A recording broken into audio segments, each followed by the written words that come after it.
based reasoning techniques mentioned by Benny, and for evaluating performance improvements in automated construction projects. So I think that will be the virtual presentation, right, Benny? And yes, if you can just play the video, just in case there are any connection issues. Okay, so I will play the video or the. Let me share the screen.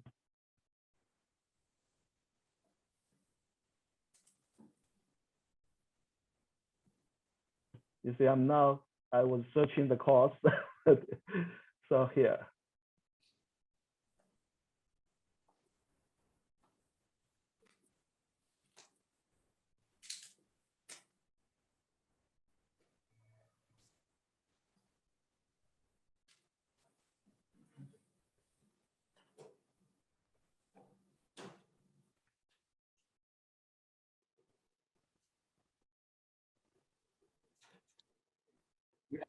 Good afternoon. I am Benny Raphael from IIT Madras, presenting this paper, a case-based reasoning technique for evaluating performance improvement in automated construction projects. This is the work of my PhD student Sundararaman and Krishnamurthy. We are looking at this research question, how to identify the right level of automation in construction projects. To answer this, we need to simulate potential construction processes and predict performance parameters such as time and cost. One problem with this is there are many different ways of executing projects, many different ways of executing activities by taking different combinations of options for sub-activities. So we need a systematic process for evaluating all these different options in order to identify the optimal process which makes the best compromise between conflicting objectives such as cost and time. So the main objectives of this study are this: develop a methodology to systematically evaluate different process models involving different levels of automation for construction, and identify the best process or processes that make good compromises between the performance parameters such as time and cost. When we looked at the literature, we found that there is very limited research on evaluating the productivity of automated construction processes. We always say that automation can increase the productivity of the process. It can reduce the time of construction and so on. But we didn't find research that quantifies what exactly is the benefit you get from automation. Now, one way to do it is through simulation, and people have already used discrete event simulation for simulating construction processes.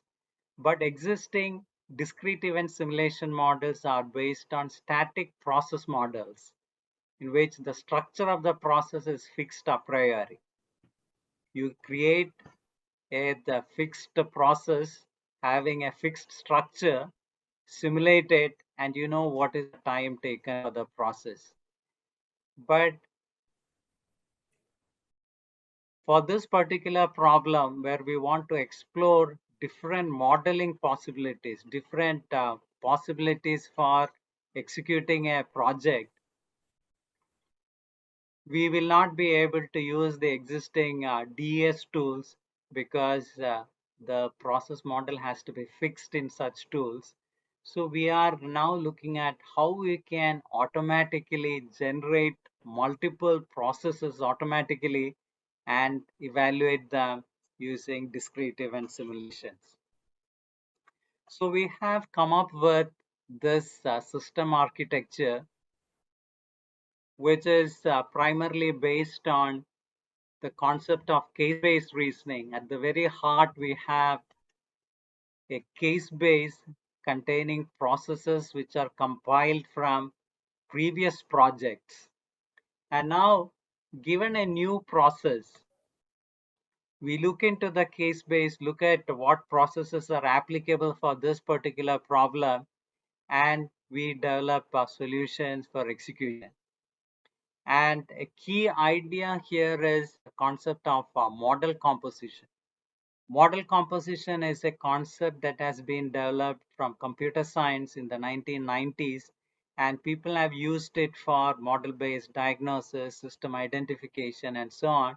So far, this has not been used in construction management for creating models of construction processes. So the idea is that we combine fragments of processes from the case base. We combine fragments which are compatible to create complete processes, and these processes are simulated using simulation tools.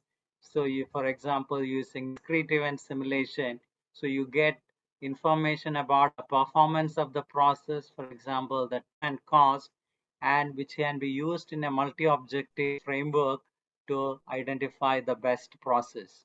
So this is the whole process of search and exploration, in which models are composed and simulated, and complete processes might go back into the case base if it is valuable. So the key idea here is compositional modeling and case-based reasoning. Entire processes are created by combining fragments of models from multiple cases. So what I have shown here is the decomposition of different processes in the case base. So you have one decomposition here having a particular structure. You have another one here, third one here, and you can see that the structure is entirely different depending on the type of options that are chosen at each stage.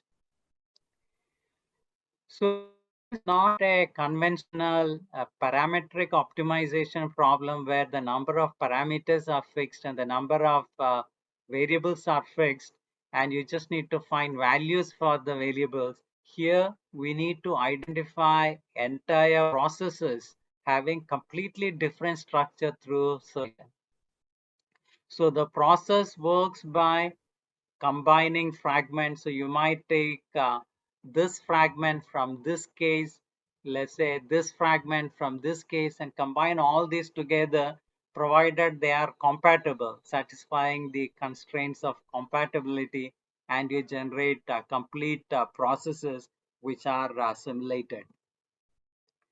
To do this, we need to have a decomposition, a detailed decomposition of the project, which we typically do in construction management in the form of work breakdown structure.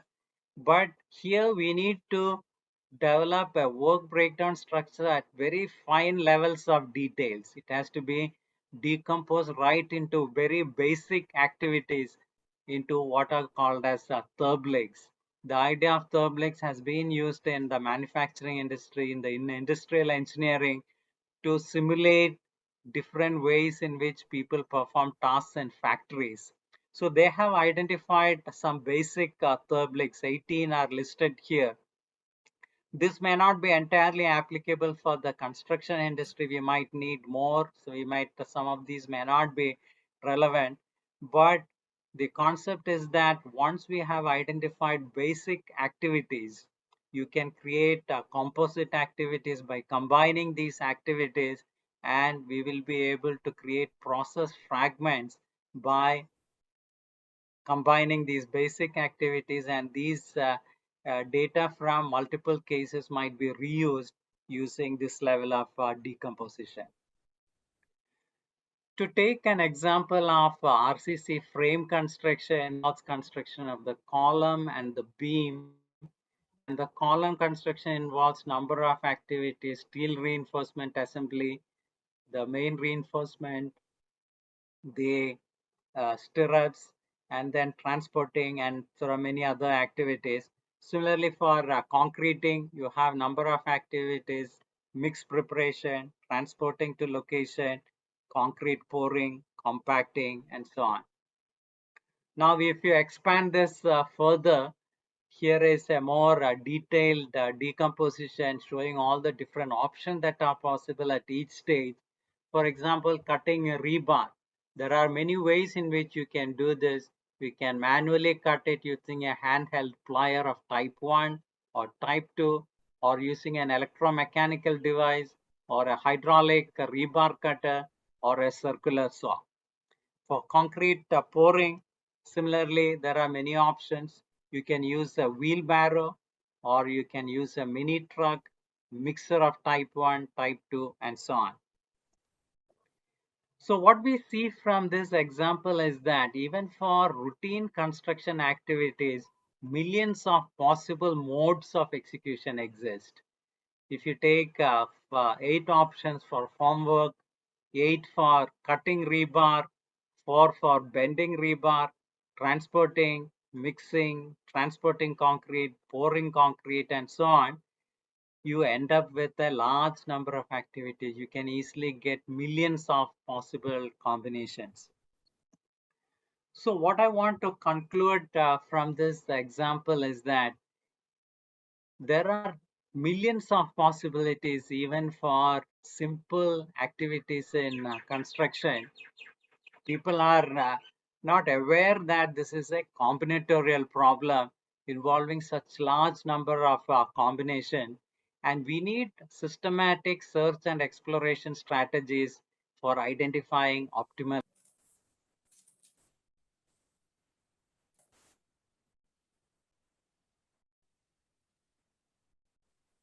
Thank you. Thanks for the presentation. And also Benny is here. Now time for questions. Any questions for Benny?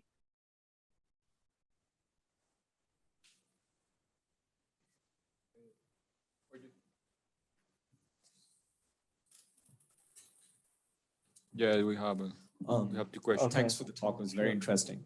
So my question is, I'm not very, but just to kind of get some clarity, the combinatorial search looks massive and it can explode very quickly if you try to do some kind of discrete search in the space.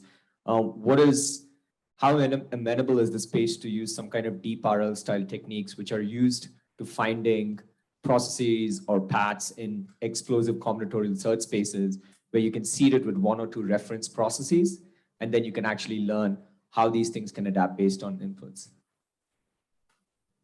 Right. Thank you for the question. Right now, what we are doing is some form of global search, which uses the pure random search combined with greedy descent. So this is one strategy we found as very useful, and it is reasonably efficient. You can, of course, you can use any global search algorithm, genetic algorithm, whatever. But for this particular problem, there is certain order in the search space. So we can make use of in a very efficient algorithms like greedy descent, provided we are also able to maintain the diversity by using some perturbation method, some pure random search, so that we reasonably cover the search space. Did I answer your question? Yes, thank you. May I ask the second question? Sure, please. Right. This is Farid from University of Twente. Thank you, Dr. Raphael. Very interesting topic. I was just wondering, if I understood correctly, this is more or less the notion of having modular simulation platform. Can you repeat? I can hear you well. So if my understanding is correct, then this is sort of the similar idea of having this platform where you could have different modules of activities and then you combine them in different sequences based on that project. So if my understanding is correct, and this is what you're proposing, then the bottleneck and the main challenge here is to codify those constraints that you were talking about. So depending on the specification of the project at hand, codifying the specific logical constraint for that specific project could be quite complicated. So although the idea is quite elegant, but it seems like transferring the problem from developing the simulation to codifying those logic constraints. So I was just wondering, what's your thoughts on that? Yeah, you are right. It's not an easy problem. We have been working on this for more than 4 years now. And we find it very difficult to code all the constraints on a construction site. We have not been able to do that. But what we have been able to achieve is, simple, the precedence relationship, definitely you can do that. But we have also been able to introduce constraints such as availability of resources. You need a certain kind of equipment for performing this certain task. So some of the process fragments are compatible just based on available resources. So there are challenges, but using a proper representation of constraints, I think we can handle most of the constraint requirements. So I think Martin just raised your hand, maybe one short question. And yeah, more of a before comment to yeah. this point, Benny, because your observation that of the million possibilities is absolutely right. That's what we found too. We have had good luck, not so much in coding these constraints separately, but to classify them into unary, disjunctive, those types of constraints, and then you have access to all kinds. And people in operations research have actually developed methods to handle those kinds of constraints. So it's what we found is actually more of a classification problem than a programming problem. Just a quick comment. You might want to look into that if you haven't done so yet. Yeah, thank you. There are the proper representation of constraint is the solution to this problem. Thank you. Yeah, great. So if you have more questions for Benny, please leave your questions in the chat box.